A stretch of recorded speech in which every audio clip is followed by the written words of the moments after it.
new CNN poll finding that 56% of Americans approve of nothing or disapprove of all of President Biden's work, what he's done so far in office. Let's bring in the Hill Editor-in-Chief, Bob Cusack, for more on this. These are pretty tough ratings there, Bob, and they're coming from CNN.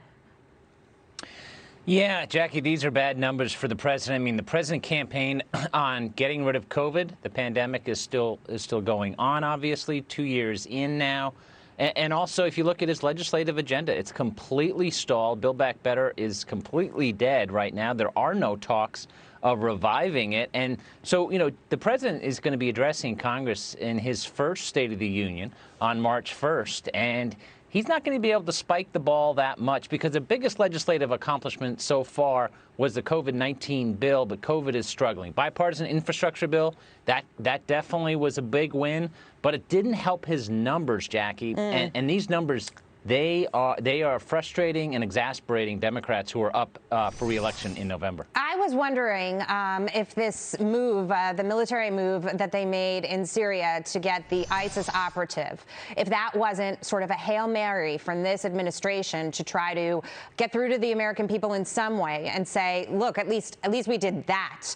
You know, do you think that moves the needle at all? Because the polls aren't really showing it.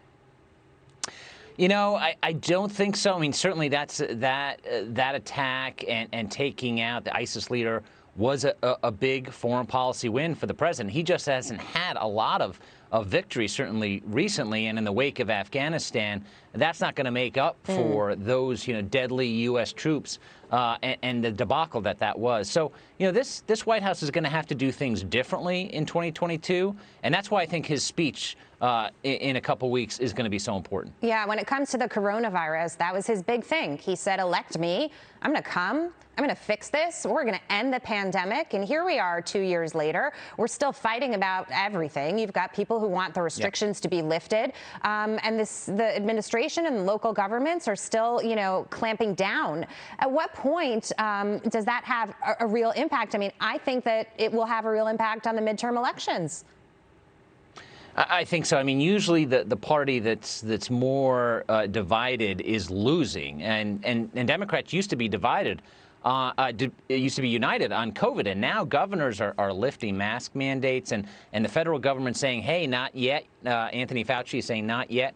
So that's divided Democrats. Now, Republicans are divided on other issues. But remember, you know, Washington is run by Democrats, and polls like the one you just mentioned, the CNN poll, people are not happy. And unless things improve, unless we get out of this pandemic in the spring come summer, it's going to be an ugly fall for Democrats. Yeah, I want to talk about this, too, because Hillary Clinton is scheduled to speak at a gathering of top New York State officials. And, you know, people are talking about a 2024 run for her, that she might seek the White House yet again, even after being defeated last time. Your thoughts on that?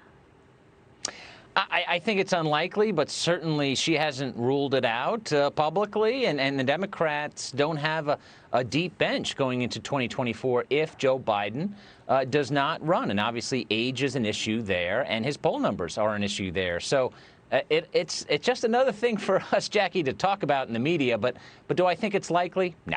Well, being, you know, that the president will be 82 years old, and he's already, many question, let's say, his mental capacity, if you will. You know, who do the Democrats really have? Well, Harris, the vice president, her numbers are about even with Biden's, if not a little worse, depending on the poll you look at. You look at Pete Buttigieg.